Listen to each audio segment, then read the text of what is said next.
अस्सलाम वालेकुम। तो कैसे हैं आप लोग? अब कैसे हैं? 3.25 घंटे की स्ट्रगल के बाद अब नहीं, एक सेकंड, हूँ आराम है, पहले से आराम है। क्या चीज़?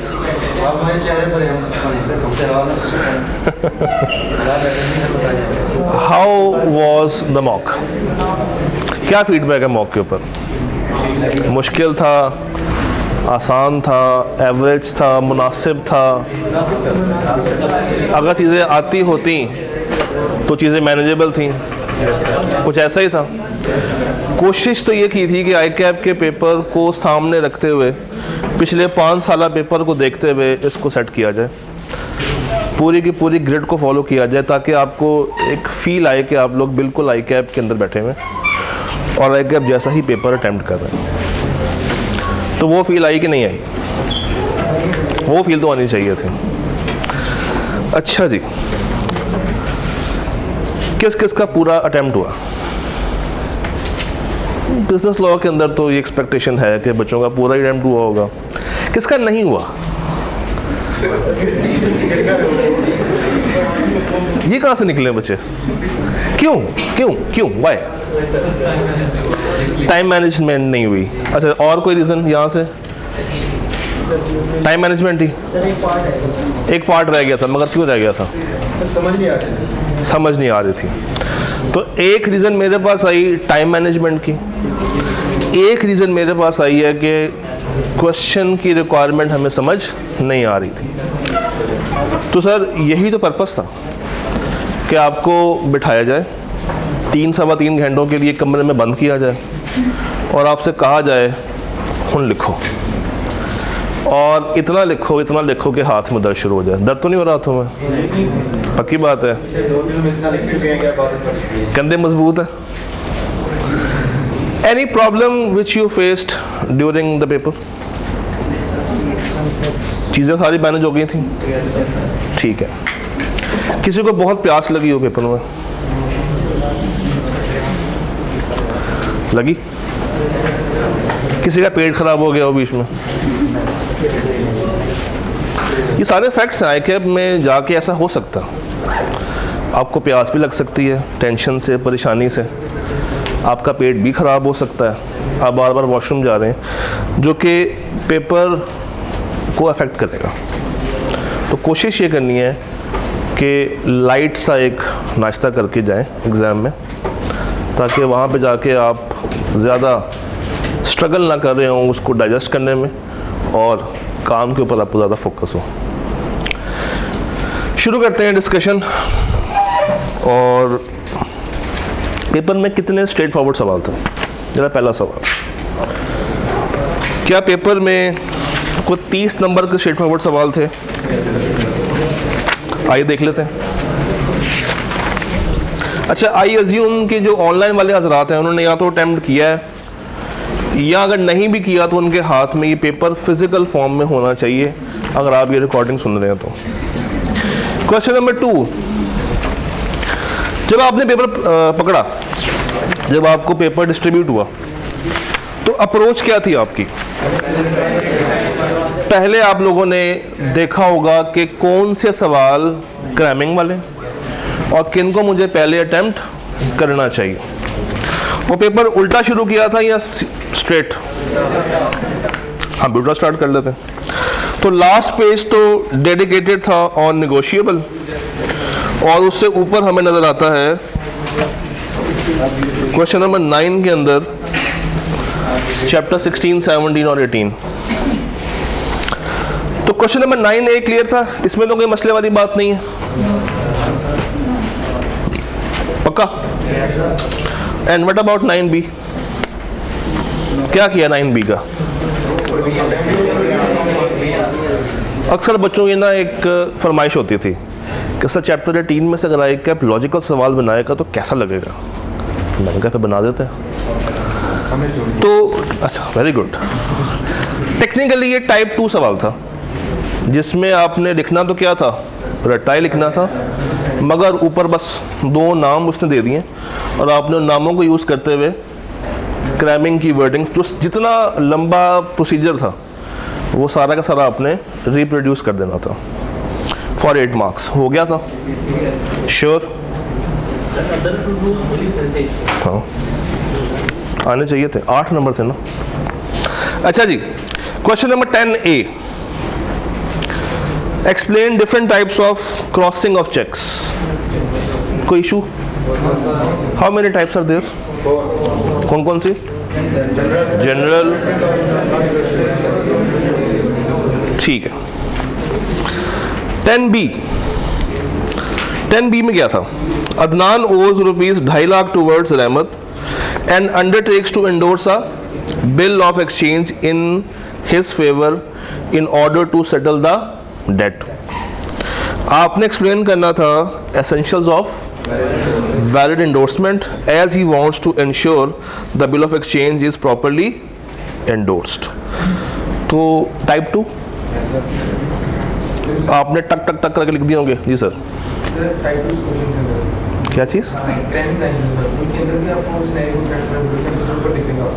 देखें, टाइप 2 में तो ये करना है। टाइप 2 में जब आप लोगों ने क्रैमिंग को लिखना है ना, तो जो सिनेरियो के नाम हैं, जो कैरेक्टर्स यूज़ हुए हैं, उनको साथ जोड़ के अपना आंसर बनाना है। बट अगर टाइप 1 हो तो उसमें ज़रूरत नहीं है। नहीं, टाइप 2 में है। अगर आपने एक दफ़ा ऊपर लिख दिया तो फिर नीचे लिखने की ज़रूरत नहीं है। अदरवाइज अगर आपने ऊपर नहीं लिखा तो आपको फिर हर लाइन में उसको उतारना चाहिए। पार्ट सी तो बहुत आसान था। क्या किया पार्ट सी में? ड्राफ्ट कर लिया था। अब बनाना आता है? श्योर? ये था क्या? Promissory note. अच्छा जी, इसे पीछे आते हैं। तो मेरे पास क्वेश्चन नंबर 6, 7 और 8, पहले 8 कर लेते हैं। 8 का पार्ट ए। अब ये शुरू हो गया partnership. Umar, Zara and Hasan are partners in a textile business. On 15 May they decided to admit Sameer who turned 17 on that day, यानी कि जिस दिन उसको क्या किया? एंटर किया, उसी दिन उसकी कौन सी भी सालगिरह थी? To the benefits of the partnership, Sameer is Hasan's nephew. On 1 June 2022 Sameer discovered that he had been granted benefits in partnership. कब उसको पता चला? 1 जून 2022। तो इसमें रूल क्या था? Letter of. और 2 डेट्स कौन सी होती हैं? जब वो मेजर हो जाए या जब उसको इल्म हो जाए कि उसको पार्टनरशिप के बेनिफिट्स में शामिल। तो इसमें लेटर डेट कौन सी थी?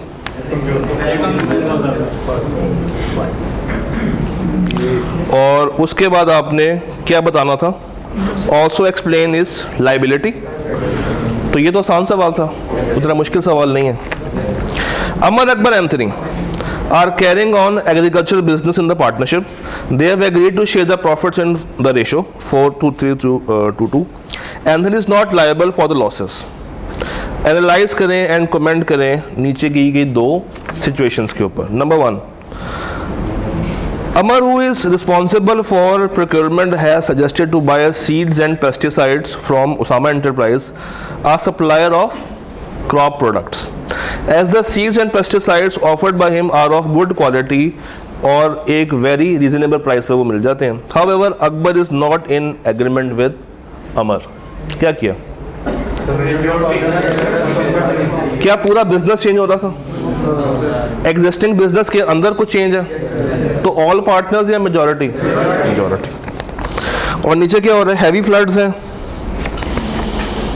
Partnership incurred substantial losses due to heavy floods in the area, or a partnership assets are not sufficient to meet the firm's liability. A number of creditors have filed a suit for recovery of the amount from Anthony. और ऊपर सवाल ने क्या बताया था? Anthony is not liable for the losses of the firm. क्या होगा? क्या होगा? क्या होगा? उसकी लाइबिलिटी खत्म नहीं होती है। तो ये कौन से लॉस की बात कर रहे हैं फिर? ये वो लॉस होता है जो कि साल बाद इनकम स्टेटमेंट बनाने के बाद हमें नज़र आ रहा होता है कि ये प्रॉफिट है या ये लॉस। मगर ये पार्टनर जो कहता है कि मैं लॉस नहीं लूँगा, ये हमेशा लायबल होता है किसको? तो ये बात ध्यान में रखनी है हमेशा। ये बात लिखी थी, आगे चलते हैं। सवाल एक में इसको लिखो 5 नंबर पे, 2 में जवाब आ जाएगा, 2 या 3 में। इसको मज़ीद एक्सप्लेन कर देना या 3 में हमें जो काफ़ी वो डिपेंड करता है कि आपने लिखा कैसे है। अब हर बच्चे का तो वेरी ना, बहुत उसको समेट लाइनों में पूरा किया है तो ओके। याद रखिएगा एग्जामिनर कभी भी लंबे पैराग्राफ नहीं होता। वो ये कहता है कि अगर बच्चे ने काम किया टू द पॉइंट तो हमें वही चाहिए, हमें ज़्यादा लंबे पैराग्राफ्स आपसे रिक्वायर नहीं है। आप बेशक बुलेट्स में लिखते हैं मगर बात वो करें जो उसने पूछी है। अगर आप नहीं सुनाने बैठ जाएंगे तो उससे इम्प्रेस नहीं होने वाला। क्वेश्चन नंबर 7 ए में क्या किया आप लोगों ने? A firm engaged in the business of constructing industrial and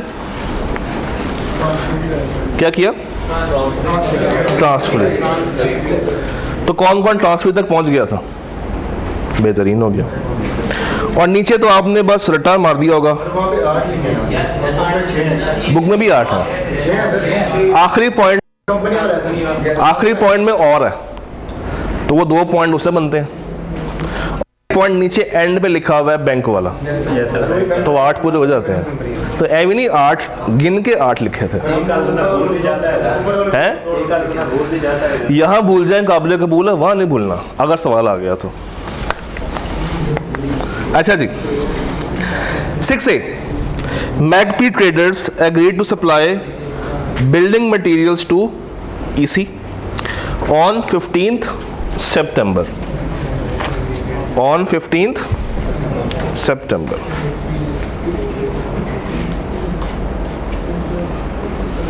अच्छा जी, आगे क्या हो रहा है और ये सप्लाई क्यों किया जा रहा है? ठीक है। However, on due date, MT failed to fulfill their, बताएं, डैमेजेस कौन से लेगी बाय डिफॉल्ट? और अगर कम्युनिकेट हो तो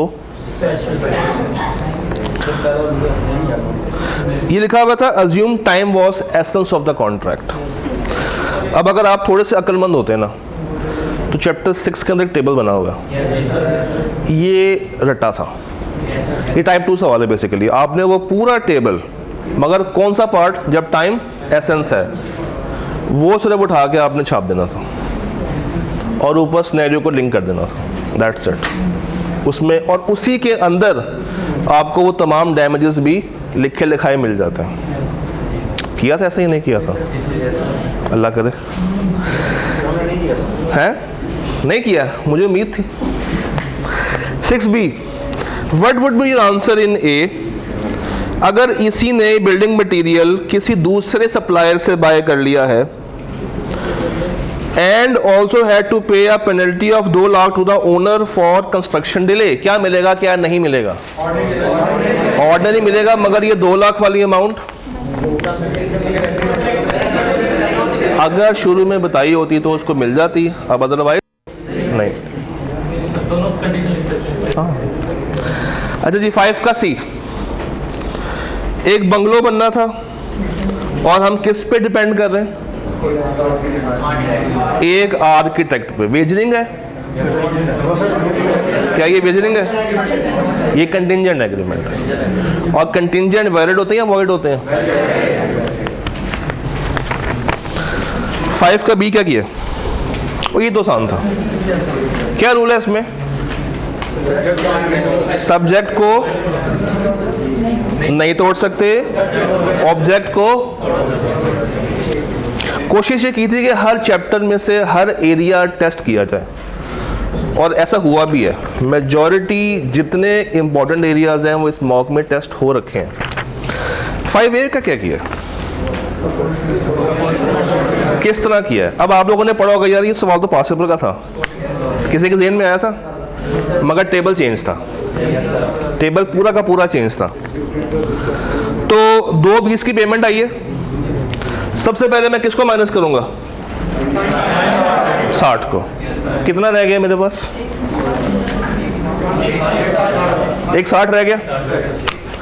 क्या ये माइनस होगा लाख? उसके बाद किसको माइनस करूं? कितना रह गया? 70 रह गया। अब क्या किया है? किस तरह किया है? 56 इसका आएगा और 14 इसका आएगा। 2 lakh divided by 2.5 lakh multiply by 70,000 और 50,000 divided by 2.5 lakh multiply by, तो भाई ये सेम डेट ही थी।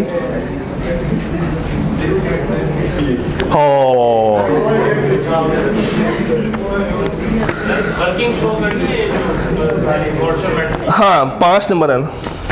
अच्छा, क्या आप लोगों ने इसमें तीनों बातें लिखी हैं या सिर्फ इसको अपोर्शन करके दिखा दिया? गुड। 4A का क्या किया? टॉपिक कौन सा था? अनसाउंड। और अनसाउंड में कौन सा? 3 केस थे। ल्यूनेटिक।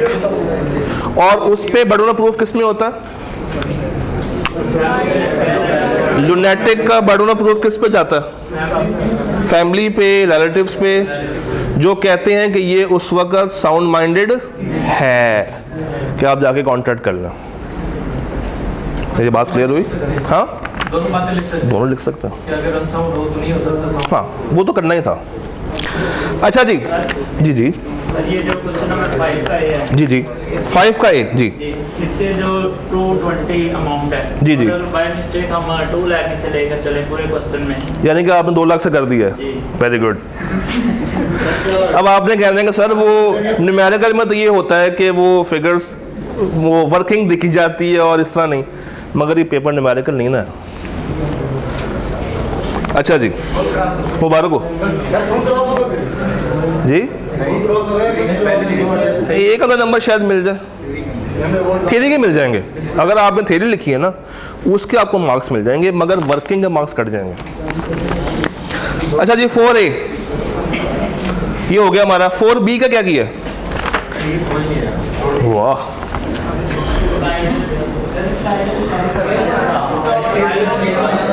देखें हमने ये कहा था, आप लोगों ने ये पढ़ा होगा कि जब एक फिड्यूशरी रिश्ता एग्जिस्ट करता है और अगला बंदा नहीं भी पूछ रहा तो आपको बताना चाहिए।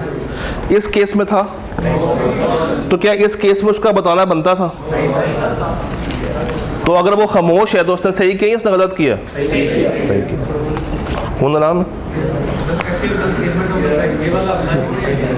नहीं, क्योंकि वो खामोश है ना, अगला बंदा उसका फिड्यूशरी है ही नहीं। अगर होता तो ये बताता। सर दोनों मैटर डिस्कस कर सकते नहीं, ऐसे ही। अच्छा जी, what about C? What about C? वो ऊपर सी 4C।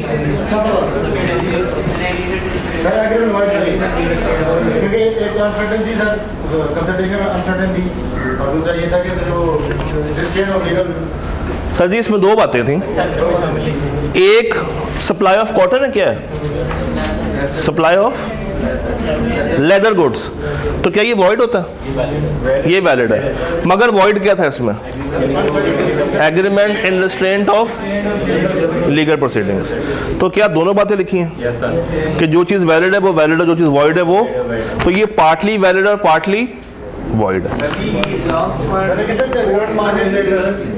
हाँ सर ये जरूरी तो नहीं है कोर्ट में रेजोल्यूशन के लिए चले जाएं, अगर इसमें भी तो जा सकते हैं आर्बिट्रेशन। तो उसकी एक्सेप्शंस है ना, agreement in restraint of trade की जो आगे फर्दर एक्सेप्शंस हैं उसी में ये वाला पॉइंट आता है कि अगर आपने ये तय कर लिया कि हम आर्बिट्रेटर के पास जाएंगे तो फिर आप ये वाला काम कर सकते हैं, फिर आपको मसला नहीं। ये लिखा है, फिर ठीक है, फिर ठीक है। हाँ जी, अभी तक क्या हालात हो वाक़या था? पास हो रहे हैं या नहीं हो रहे? नहीं हो रहे? हो रहे हैं। चलो ये बताइए मॉक का फ़ायदा क्या होता है? एग्ज़ाम से 2 हफ्ते पहले आपको आइडिया है कि कौन सा चैप्टर आपका अच्छा तैयार है और कौन सा अच्छा तैयार नहीं। Okay, I don't think so कि मुझे 3A एक्सप्लेन करने की ज़रूरत है और 3B भी करने की ज़रूरत नहीं ना, मगर 3C तो है। आपने क्या किया 3C का?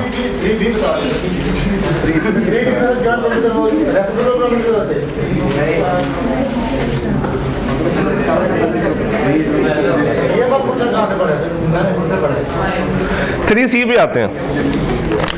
3C का क्या किया? 6 नंबर थे, खवारीन से पूछते हैं 3C का क्या किया? 3C का क्या किया आप लोगों ने?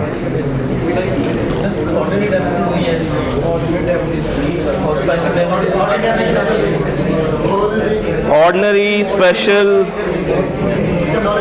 क्या ये ब्रीच हो रही है? कैसे ब्रीच हो रही है? एक तो उसने वो जो एडवांस था वो वापस किया है और उसने कह दिया कि मैं काम आपके लिए, क्या उसने खुलेआम ये कह दिया या उसने बस चेक वापस भेजा, एडवांस वापस भेज दिया ना? तो ये एक्चुअल ब्रीच है, ये एंटीसिपेटरी ब्रीच है। इम्प्लाइड का एक और नाम भी होता है ना, एंटीसिपेटरी ब्रीच। तो दूसरी पार्टी क्या वेट करेगी? उसकी मर्जी है, अगर वो वेट करना चाहे तो वेट कर सकती है, अदरवाइज उसको वेट करने की ज़रूरत नहीं। तो और क्या लिखा है इसमें आप लोगों ने? वेट करे या ना करें, और मार्केटिंग वाले वापस करेगा और जो पैसे, अच्छा इसमें अब क्या क्या आएगा? डैमेजेस आएंगे, रेस्टिट्यूशन होगी, जो एडवांस वगैरह गया वो वापस हो रहा है, और मार्केटिंग बिल्कुल नीचे वाले का, हाँ उसका नहीं होगा। तो मेरे ख्याल से इसका आंसर आपने अच्छा से ड्राफ्ट किया होगा। तो व्हाट अबाउट क्वेश्चन नंबर 2? इसने हिला दिया या तैयार किया हुआ था?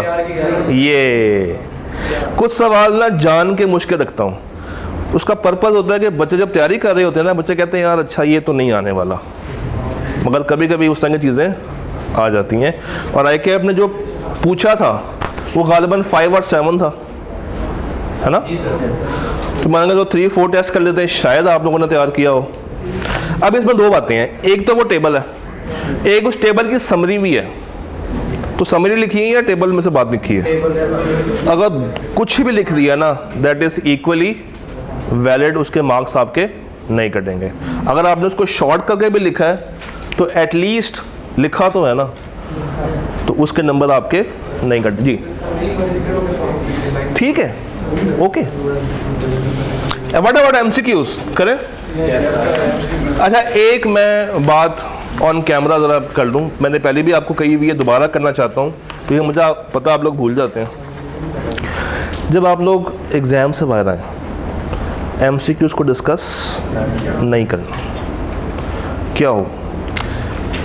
रीज़न नंबर 1, आप लोग बाहर आए, दोस्त खड़ा हुआ, अब आपको नहीं पता कि उसके लगाए हुए आंसर्स ठीक हैं या आपके लगाए हुए आंसर्स ठीक हैं, और अक्सर MCQs में ये कन्फ्यूजन एंड तक रहती है। उसका नेगेटिव इम्पैक्ट ये आता है कि आप अगले पेपर को पैनिक कर देते हैं, लेकिन जो एग्ज़ाम में कर रहे हैं ना वो हो गया, बाहर आके उसको कुरेदने की ज़रूरत नहीं है। अच्छा तुम्हारा C था, मैंने एक, अब इस वजह से आप पूरे रास्ते भी परेशान रहेंगे। अगला पेपर तैयार करने बैठेंगे तो जहन में आएगा यार काश मैंने C कर दिया होता। तो ये चीज़ आपने अपने अंदर से निकालनी है। फिर कुछ बच्चे मज़ीद फ़िलासफ़र होते हैं, वो जाएंगे फेसबुक पे, कोई मुझे MCQs के सारे आंसर्स बता दे तो मैं उसको बहुत ज़्यादा दुआएं दूंगा।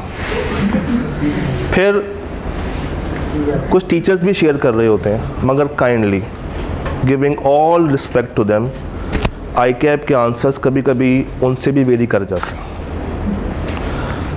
हाँ, ChatGPT आपके पास है, कभी कभी इस तरह भी होता है कि ChatGPT शायद आपको ऑप्शन B बताए, बट आप उसको कहना कि यार मेरी बुक में तो ऑप्शन C है, तो वो C को प्रूफ कर देता है। अगर C है तो कैसे है, ऐसा होता है।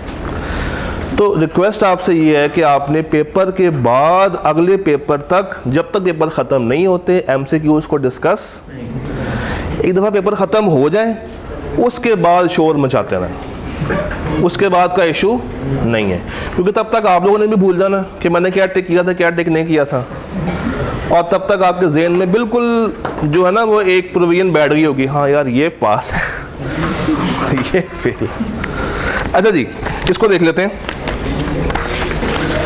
मैं आंसर्स बोलूँगा, आप लोगों ने अपनी वर्किंग खुद ही करनी है। पहले का है, पहले का बीटा, पहले का बीटा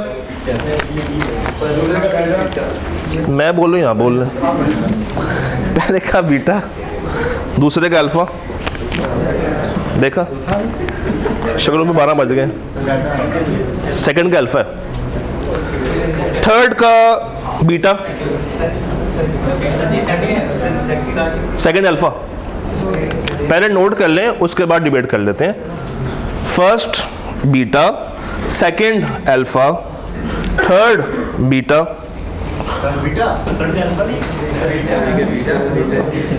फोर्थ मैंने कहा बाद में डिबेट कर लेते हैं, fourth beta, fourth beta, fourth beta, fifth delta,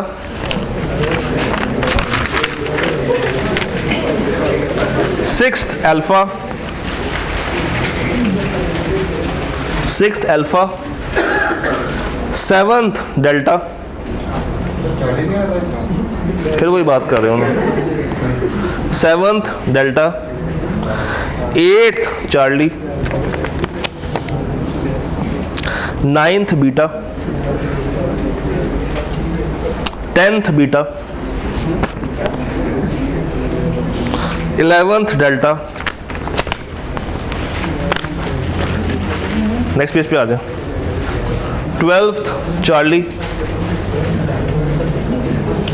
13th alpha, 14th delta, 15th,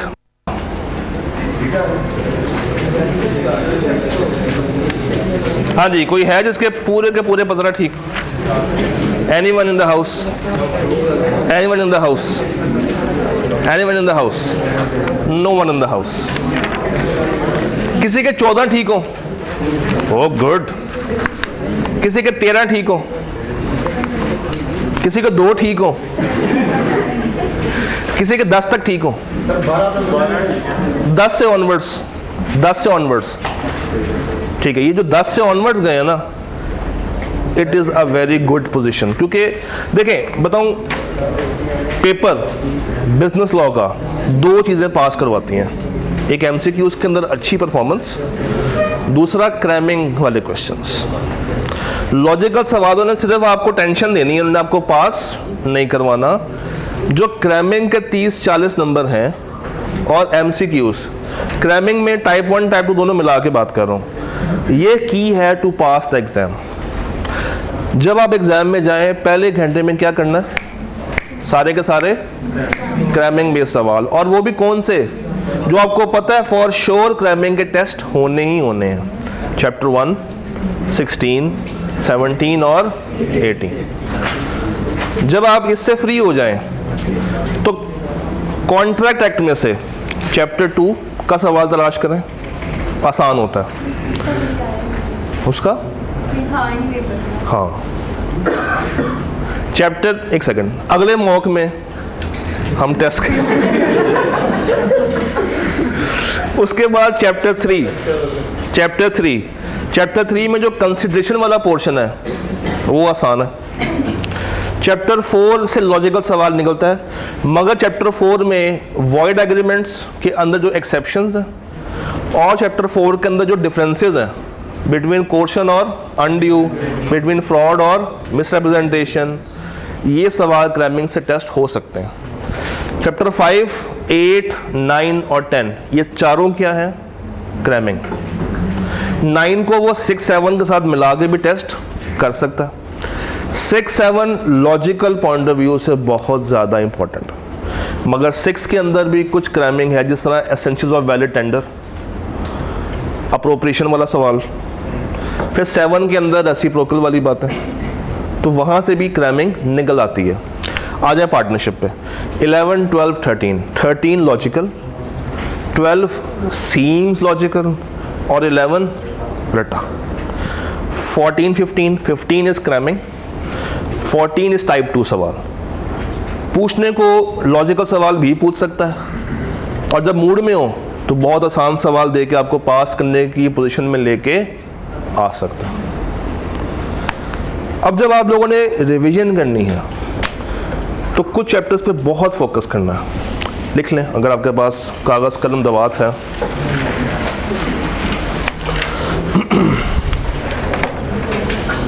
chapter 4 से स्टार्ट करते हैं। चैप्टर 1, हाँ जी हाँ जी,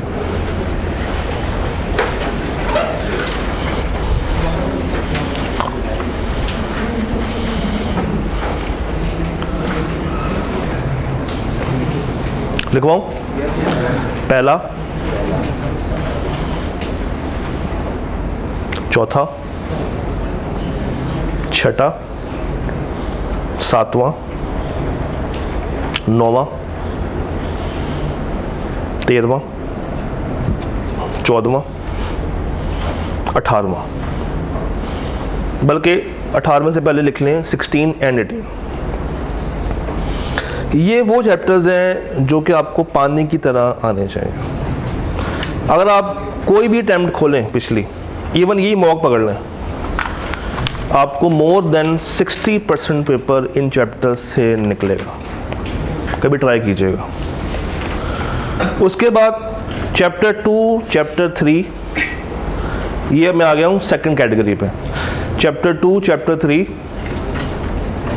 चैप्टर 5, 10, 15, ये सेकंड कैटेगरी है। और जो पीछे खाम माल बच गया वो थर्ड कैटेगरी है। तो अगेन डिस्क्लेमर दे रहा हूँ, सिलेक्टिव स्टडी नहीं करनी, मगर जो चैप्टर्स जिस सीक्वेंस में दिए हैं आपका फोकस उन पे ज़्यादा होना चाहिए। फिर जो क्वेश्चंस हैं, आपको मैंने बेंचमार्क सवाल दिए हैं, देखें, अनाया के नाम से डॉक्यूमेंट था, देखा है, वो लाजमी हाथ से अटैम्प्ट कीजिएगा। 2 हफ्ते हैं एग्ज़ाम में। अगर आप मूड में हैं, टाइम है, नींद नहीं आ रही है, तो ड्राफ्टिंग वाली वीडियोस लगा के सुन लीजिएगा, कुछ ना कुछ फ़ायदा आपको वहाँ से भी मिल जाएगा। MCQs के अंदर कटिंग आप लोगों ने नहीं करनी। मैं भी देख रहा था, अक्सर बच्चों ने काट के लिखा हुआ है, और जब आपने काट के लिखा है तो वो आंसर गलत है। अगर काट के सही भी लिख दिया ना तो IK आपने उसको क्रॉस ही करना है, क्योंकि MCQs में कटिंग अलाउ नहीं है। और कोशिश करेंगे कटिंग वैसे भी मत करें, क्योंकि इससे आपकी जो ओवरऑल प्रेजेंटेशन है उस पर काफ़ी ज़्यादा बुरा असर पड़ता है। मार्कर का इस्तेमाल करें या ना करें, ये भी एक सवाल बहुत कॉमन है। कोशिश करेंगे अवॉइड करें, क्योंकि IK आपको इतना पसंद नहीं है, ना उसको तकलीफ़ होती है ना उसको मज़ा आता है। वो कहता है कि यार बस बच्चा प्रोफेशनल पेपर दे रहा है, तो उनको लगता है कि बच्चा टाइम ज़ाया कर रहा है। पहले मार्कर खोलेगा, फिर बंद करेगा, फिर रखेगा, फिर पेपर उठाएगा, फिर पेन उठाएगा। तो एक single pen, that should be a black ball point, और ऐसा जिस पे आपका हाथ रवा हो। नया नहीं लेके जाना जो वहाँ पर जाके चल नहीं रहा हो। अक्सर नए पेन चलते हुए तंग करते हैं, तो ऐसा पेन जिस पे आपकी प्रैक्टिस हो, जिस पे आपको पता हो कि उसकी राइटिंग स्पीड कैसी है, आपका एक्सप्रेशन कैसे डेवलप होता है। और कोशिश करें कि एक ड्रिल कीजिएगा, कोई भी सवाल हो उसको 0.5 टाइम्स ऑफ द टाइम में सॉल्व कीजिए। जिस तरह अगर 8 नंबर का सवाल है, इसको 4 मिनट में करें। 6 नंबर का सवाल है तो 3 मिनट में करें। 10 का है तो इसका फ़ायदा ये होगा कि आपका हाथ तेज़ होगा। और जो आप लोग परेशान होते हैं ना कि आपसे टाइम मैनेज नहीं हुआ, और जो आखिरी घंटे में आप लोगों की स्पीडें निकल रही होती हैं, तो उससे आप लोग बच पाएंगे। तो ये ड्रिल कीजिएगा। आई नो कि आपका FAR 1 भी होगा, आपका टेक्स्ट भी होगा, मगर यकीन मानें जब तक बिलो पास नहीं होगा आप KF क्वालिफाई नहीं कर सकता। ऐसा नहीं है कि FR1 पास हुआ तो ICAP ने आपको एजाजी B.Log की डिग्री अनाउंस कर देनी। अब ये मॉक हो गया, किसी और कॉलेज का मॉक दें, अपने आप को री-असेस करें, असेस करते रहें जब तक आपको ना लगे कि यार मेरी तैयारी पूरी हो गई है और मैं ICAP के लिए एलिजिबल हो गया। Wishing you all the luck, all the best. WhatsApp number आपके पास है, जब भी जहाँ पे कोई भी इशू हो आप पूछ लीजिएगा, मुझे व्हाट्सएप कर देना, तो हम आपको एक्सप्लेन कर देंगे। आपको गुड मॉर्निंग वाले स्टिकर भेज सकते हैं? क्या चीज़? गुड मॉर्निंग वाले स्टिकर। गुड मॉर्निंग वाले स्टिकर भी भेजें, गुड नाइट वाले भी भेजें, कुछ और मत भेजिएगा। ठीक है जी, रब रखा।